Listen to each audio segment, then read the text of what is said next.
سرکار صلی اللہ تعالی علیہ وآلہ وسلم نورانی بشر ہے. بشر کا بھی انکار بات جاہل ہمارے وہ انکار کرتے ہوں تو کرتے ہوں، ضرورت سے زیادہ جو مطلب جذباتی ہوتے ہیں کہ وہ نور ہیں، بشر نہیں ہے. تو بشر نہیں ہے کہنا یہ کفر ہے. دیکھیں قرآن سے آپ کی بشریت ثابت ہے. قل انما انا بشر مثلکم یوحا الیہ. تو یہ مطلب ہے کہ سرکار صلی اللہ تعالی علیہ وآلہ وسلم فرما رہے کہ اللہ تعالیٰ فرما دو کہ میں تمہاری طرح بشر ہوں، تمہاری مثل بشر ہوں، یعنی انسان ہوں، اور مجھ پر وحی آتی ہے. اب اس میں کوئی بے ادبی کا پہلو نکالے تو وہ اس کی قسمت پھوٹی ہے تو نکالے گا. رسالت محمدی کی وضاحت فرماتے ہیں حضور کی ذات کے بارے میں مسلمان کا کیا عقیدہ ہے. ہمارا یہ عقیدہ ہے رسول اللہ صلی اللہ علیہ وسلم کے بارے میں کہ آپ بشر ہیں، انسان ہیں حقیقت اور ماہیت کے لحاظ سے. آپ حضرت عبداللہ کی اولاد ہیں. حضرت آمنہ کے بطن سے آپ کو اللہ نے جنا ہے، اور آدم علیہ السلام کی اولاد میں سے ہیں، نوح علیہ السلام کی اولاد میں سے ہیں. آپ کا ایک قوم ہے، جیسے انسانوں کی قوم ہوتی ہے، قبیلہ ہوتا ہے. آپ صلی اللہ علیہ وسلم عرب میں پیدا ہوئے، عربی تھے. آپ صلی اللہ علیہ وسلم قریش قبیلے سے تعلق تھا اور بنو ہاشم سے تعلق تھا. تو یہ ساری چیزیں بشری مخلوق کے ہیں. اور آپ کی اولاد ہے سادات جن کو کہا جاتا ہے، وہ بھی سب کیا ہیں؟ بشر ہیں. اور آپ ہدایت کا نور ہیں، جیسے قرآن ہدایت کا نور، علماء بھی ہدایت کے نور، اور آپ صلی اللہ علیہ وسلم بھی ہدایت کے نور ہیں. تو نور ہیں ہدایت کے لحاظ سے. ہاں آپ زیادہ نور ہیں کیونکہ آپ سے جتنی ہدایت پھیلی اتنی کسی سے نہیں پھیلی، اور علماء میں جس سے جتنی ہدایت پھیلے گی اس کو اتنے حساب سے نور کہا جائے گا. سمجھ میں آ رہی ہے بات؟ قرآن نے اللہ نے اپنے آپ کو بھی نور کہا ہے کیونکہ اللہ بھی لوگوں کو کیا دیتا ہے؟ ہدایت دیتا ہے. تو ہدایت کے لحاظ سے نور ہیں، اور حقیقت ماہیت کے لحاظ سے آپ کیا ہیں؟ بشر ہیں، انسان ہیں. بالکل ایسے ہی بشریت میں جیسے دوسرے انسان ہوتے ہیں، کیونکہ قرآن میں جگہ جگہ انما انا بشر مثلکم، میں تمہاری طرح کا بشر ہوں، یعنی بشر ہونے میں تمہارے جیسا ہوں. بشریت کے لحاظ سے کیا ہوں؟ جیسے تمہاری آنکھیں ہیں، تمہاری ناک ہے، تمہیں کھانا چاہیے، پینا چاہیے، بیمار ہوتے ہو تو علاج چاہیے، تو یہ ساری چیزیں مجھے بھی چاہیے. اس لیے حضور بشر بھی ہیں، حضور نور بھی. یہ بات ہے، حضور بشر بھی ہیں، حضور نور بھی. چونکہ نور اور بشر میں منافات نہیں ہے. نور کی ضد بشریت نہیں ہے، نور کی ضد ظلمت ہے. یہ بچہ جائے. نور کا مقابل جو ہے، نور کی جو ضد ہے وہ ظلمت ہے، اندھیرا ہے. نور کی ضد بشریت نہیں ہے. یہ شیشہ ہے، یہ لوہا ہے، یہ نہیں ہو سکتا کیونکہ یہ آپس میں ضدیں ہیں. یہ شیشہ ہے، یہ مہنگا ہے، یہ شفاف ہے، یہ خوبصورت ہے، یہ سب کچھ ہو سکتا ہے. چونکہ اس کا شفاف ہونا یہ منافات نہیں ہے، مہنگا ہونا منافات نہیں ہے. تو نور بھی ہو، بشر بھی ہو، یہ منافات نہیں. قرآن اٹھائیے، جب جبریل امین حاضر خدمت ہوتے ہیں حضرت مریم کے پاس، تو قرآن بتاتا نا فَتَمَثَّلَ لَهَا بَشَرًا سَوِيًّا، مکمل بشر بن کے آئے. تو بشر بھی ہو، نور بھی ہو، اور ایک ذات میں دونوں کا اجتماع ہو، ممکن ہے. نور کی ضد ظلمت ہے، نور کی ضد بشریت نہیں ہے. اور حضور بشر بھی ہیں، نور بھی. یہ کہتی ہیں کہ نبی کریم صلی اللہ علیہ وسلم نور تھے یا بشر. دیکھیں نبی کریم صلی اللہ علیہ وسلم کی یہ حدیث ہے، مصنف عبد الرزاق میں موجود ہے. یہ بہت بڑے عالم ہیں اور سیاہ ستہ کے مصنفین میں سے بعض کے استاد بھی ہیں، بہت بڑے. انہوں نے یہ حدیث نقل کی ہے. نبی کریم صلی اللہ علیہ وسلم نے ارشاد فرمایا کہ اللہ تبارک و تعالی نے سب سے پہلے تمہارے نبی کے نور کو پیدا فرمایا. تو اس کا مطلب ہے کہ نبی کریم صلی اللہ علیہ وسلم اپنے اصل کے اعتبار سے نور ہے. اگر یہ حدیث میں لفظ نہ آیا ہوتا تو انسان کی جرأت نہیں تھی کہ نبی کریم صلی اللہ علیہ وسلم کی طرف نور کی نسبت کرتا.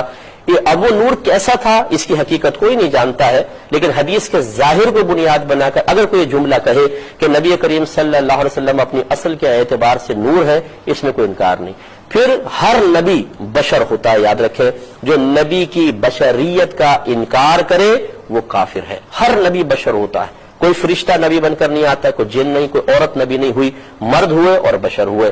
تو اس کا مطلب ہوا کہ ہمارے نبی کریم صلی اللہ علیہ وسلم بشر بھی ہیں اور پھر نور بھی ہیں. تو نور اور بشر میں تو ایک دوسرے میں ٹکراؤ ہے، جیسے بلا تمثیل آگ اور پانی میں ٹکراؤ ہے. تو اس کا جواب علماء نے یہی دیا کہ نبی کریم صلی اللہ علیہ وسلم اپنی اصل کے اعتبار سے نور ہے، اور وہ نور لباس بشریت میں دنیا میں تشریف لائے ہیں.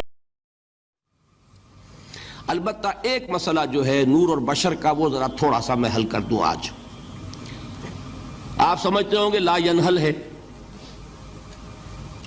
میں نے جس طرح کہا تھا کہ امام بخاری کا قول بھی 100% درست اور امام ابو حنیفہ کا بھی 100% درست ثابت کیا کہ نہیں، اسی طرح میں کہتا ہوں جو حضور کو بشر کہتے ہیں وہ بھی 100% درست، جو حضور کو نور کہتے ہیں وہ بھی 100% درست.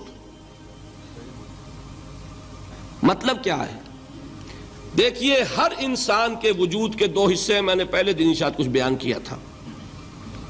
ایک خاکی وجود، اور اینیمل بینگ جو حیوان ہے ہمارا. ایک وہ روح ربانی جو اس میں پھونکی گئی. آدم میں جب وہ روح پھونکی گئی تب وہ مسجود ملائک بنے. فَإِذَا سَوَّيْتُهُ وَنَفَخْتُ فِيهِ مِن رُوحِي فَقَعُوا لَهُ سَاجِدِينَ. دو جگہ آئے تھے قرآن مجید میں ایک شوشے کے فرق کے بغیر، سورہ حجر اور سورہ صاد. جب میں اس کو پوری طرح تیار کر لوں اور اس میں اپنی روح میں سے پھونک دوں تو گر پڑنا اس کے سامنے سجدے میں. ہمارا جو خاکی وجود ہے وہ ظلمانی ہے، اور جو ہمارا روحانی وجود ہے وہ نورانی ہے. اس کی نسبت کس سے ہے؟ اللہ سے. بات سمجھ میں آئی؟ لیکن ہم نے اپنے اس نورانی وجود کو اپنے خاکی ظلمانی وجود میں دفن کیا ہوا ہے. اور محمد الرسول اللہ صلی اللہ علیہ وسلم کا وہ نورانی وجود آپ کے اس خاکی وجود پر اس درجے غالب تھا کہ وہ خاکی وجود معدوم کے درجے میں ہے، لیکن وہ حضور صلی اللہ علیہ وسلم پر اثر انداز نہیں ہو سکتا. وہی خاکی وجود ہے جسے ہم نفس کہتے ہیں. نفس غلبہ کر سکتا ہے محمد پر صلی اللہ علیہ وسلم. حضور کی شخصیت کی نورانیت نے آپ کی شخصیت کے خاکی وجود کا احاطہ کیا ہوا ہے. ہماری شخصیت کی ظلمانیت نے ہماری اس نورانیت کو گل کیا ہوا ہے، دفن کیا ہوا ہے، چھپایا ہوا ہے. بس یہ فرق ہے. انہیں آپ کہہ لیں نور، صحیح ہے، ان کی نورانیت غالب ہے. یہی بات ہے جو حضور نے اس طرح سمجھائی. دیکھو، ہر انسان کے ساتھ ایک شیطان ہوتا ہے. اب کسی صحابی نے بڑی جرت سے کام لیا، پوچھ لیا حضور کہ آپ کے ساتھ بھی ہے؟ ہر انسان کے ساتھ جو کہا نا، تو انسان تو ہے آپ بھی، کیونکہ آپ کے ساتھ بھی ہے. آپ نے فرمایا ہے، لیکن میں نے اسے مسلمان کر رکھا. بات ختم ہو گئی. نفی نہیں ہے، وہ میرے تابع ہے، میرا مطیع ہے، مجھے گدن نہیں پہنچا سکتا. ہے تو صحیح، لیکن نہ ہونے کے درجے میں آ گیا کہ نہیں. یہ ہے فرق سارا. تو روشن دلائل پیغمبر لے کے آئے. تو پھر ہمیشہ کافروں کی روش کیا ہوئی؟ فقالوا ابشر یہدوننا، کیا انسان ہمیں ہدایت دیں گے؟ فکفروا، تو انہوں نے کفر کر دیا. وتولوا، اور منہ پھیر لیا. واستغنى اللہ، تو اللہ بھی بے نیاز ہے. پھر دفع ہوتے ہیں تو دفع ہو جائیں. واللہ غنی حمید، اللہ تعالیٰ بے نیاز ہے اور الحمید ہے. اپنی ذات میں خود ستودہ صفات ہے. اللہ کی کوئی تعریف کرے یا نہ کرے اس کو ضرورت ہی نہیں ہے. وہ اپنی ذات میں خود ستودہ صفات ہے، وہ محتاج نہیں کسی کی تعریف کا. یہ بڑی امپورٹنٹ آیت ہے کہ کافروں نے اس بنیاد پہ پیغمبروں کا انکار کیا کہ انسان ہمیں ہدایت دیں گے. سورۃ الانعام میں، باقی صورتوں میں، سورہ بنی اسرائیل کے اندر ڈیٹیل کے ساتھ آتا ہے. یعنی کافر کہتے تھے کہ فرشتہ کوئی نازل ہونا آسمان سے، وہ ہمیں بتائے. پھر اللہ تعالیٰ نے سورہ بنی اسرائیل میں فرمایا کہ اگر زمین کے اوپر فرشتے آباد ہوتے تو اللہ تعالیٰ فرشتوں میں کوئی پیغمبر بناتا. اب انسان ہے تو انسانوں میں سے پیغمبر آئے گا. اور میں آپ کو وثوق سے کہتا ہوں، اگر کوئی فرشتہ پیغمبر بن کے آتا نا تو انہوں نے کہنا تھا کہ فرشتے کے پیغمبر ہونے کا ہمیں کیا فائدہ ہے؟ اس کو کیا پتا کہ جب غم ہوتا ہے تو آنکھوں میں آنسو کیا آتے ہیں، جب بھوک لگی ہوئی ہو تو انسان اپنا دین کو چھوڑ دیتا ہے. اس کو تو بھوک بھی نہیں لگتی. وہی گل آٹا گوندنے ہلتی کیوں ہے؟ یعنی لیم ایکسکیوز ہی تو بندہ ڈیوائز کر دیتا ہے نا. آٹا گوندنے کے لیے ہلنا تو پڑے گا نا. ایک ہی بیماری دو شکلوں میں ظاہر ہوئی ہے. کافر میں اس شکل سے ظاہر ہوئی کہ انسان ہے، ہماری طرح کا انسان ہے، حالانکہ وہ دیکھنے میں اسپیشیز میں ان کی طرح کا تھا نا، مرتبے میں تو ان کی طرح کا نہیں تھا، اس پہ وہی نازل ہوتی تھی. تو انہوں نے کہا کہ ہم نے اس کو ماننا ہی نہیں ہے جو انسان ہے. اور جنہوں نے مان لیا انہوں نے کہا اگر آپ اس کو مانا ہے تو اسے کم از کم خدا کے درجے پہ تو فائز ہونا چاہیے نا، اتنی پہنچی ہستی ہے تو چلو خدا کا بیٹا ہی بنا لو. عیسیٰ ابن مریم کو کہہ دیا اللہ کا بیٹا، اور اسی کی بگڑی ہوئی شکل پھر ہمارے مسلمانوں کے اندر بھی آنا شروع ہوگی. اور انہوں نے کہا کہ بھئی نبی علیہ السلام انسان تو خاکی مخلوق ہے، نبی کو اگر ہم انسان مان لیں گے تو نبی کی توہین ہو جائے گی، تو نبی کو نور ماننا چاہیے. حالانکہ ان کو پتہ ہی نہیں ہے کہ انسان جو ہے وہ فرشتے سے بھی افضل ہے. نبی علیہ السلام کی افضلیت نور ہونے میں نہیں ہے، بشر ہونے میں ہے. قرآن پاک میں اللہ تعالیٰ فرماتا ہے نا سورہ حجر کے اندر کہ انسانوں کو ہم نے مٹی سے پیدا کیا اور جنات کو آگ کے ساتھ پیدا کیا. اسی کانٹیکسٹ میں صحیح مسلم میں ایک حدیث ہے کہ اللہ تعالیٰ نے جنوں کو آگ سے، انسانوں کو مٹی سے اور فرشتوں کو نور سے پیدا کیا. تو اب انسان جو ہے اگر وہ اللہ کا تابع فرمان ہو تو فرشتے سے افضل ہے. تو انسان کی خوبی انسانیت میں نہ کہ فرشتہ ہونے میں. ہاں بشرطے کہ تابع فرمان ہو. ہے فرشتے سے بہتر انسان بننا، مگر اس میں لگتی ہے محنت زیادہ. بلکہ میں تو اکثر کہتا ہوں کہ انسان کے پاس تو وہ دولت ہے جو حضرت جبرائیل علیہ السلام کے پاس بھی نہیں ہے. جبرائیل علیہ السلام نے اگر اللہ کو مانا ہے نا تو اس لیے کہ ان میں انکار کی گنجائش ہی کوئی نہیں ہے. ان کے پاس ماننے کے سوا کوئی چارہ تھا؟ قرآن پاک میں ہے کہ فرشتے تو اللہ کی حکم عدولی کر ہی نہیں سکتے. مزہ تو تب یہ ہے کہ آپ کے پاس اختیار بھی ہو انکار کرنے کا، تب بھی آپ اللہ کو مانیں. اور یہ وہ دولت ہے جو انسان کے پاس ہے جو جبرائیل کے پاس بھی نہیں ہے. آپ مجھے بتائیں ایک وہ شخص جس کے پاس یہ اختیار تھا کہ چاہتا تو خدا کو مانتا چاہے انکار کر دیتا، لیکن پھر بھی اس نے اپنی ساری دنیاوی سرکمسٹانسز میں ساری تکالیف کے باوجود اس نے اپنا تعلق خدا کے ساتھ مضبوط رکھا. یہ بڑا کارنامہ ہے یا یہ بڑا کارنامہ ہے کہ کسی کے پاس اللہ کو انکار کرنے کی گنجائش ہی نہیں تھی اور وہ اللہ کے ساتھ جڑا رہا. ظاہر ہے کہ انسان کے پاس جو دولت ہے، جو آپ کے پاس ول کی پاور ہے کہ آپ چوائس کر سکتے ہیں، یہ بہت بڑی دولت ہے. تو مسلمانوں نے کہا کہ نہیں یہ اوپر کرو جی، تو اللہ تعالیٰ نے اس بیماری کا ذکر کر دیا تھا کہ انکار کرتے ہیں اس بنیاد کے اوپر.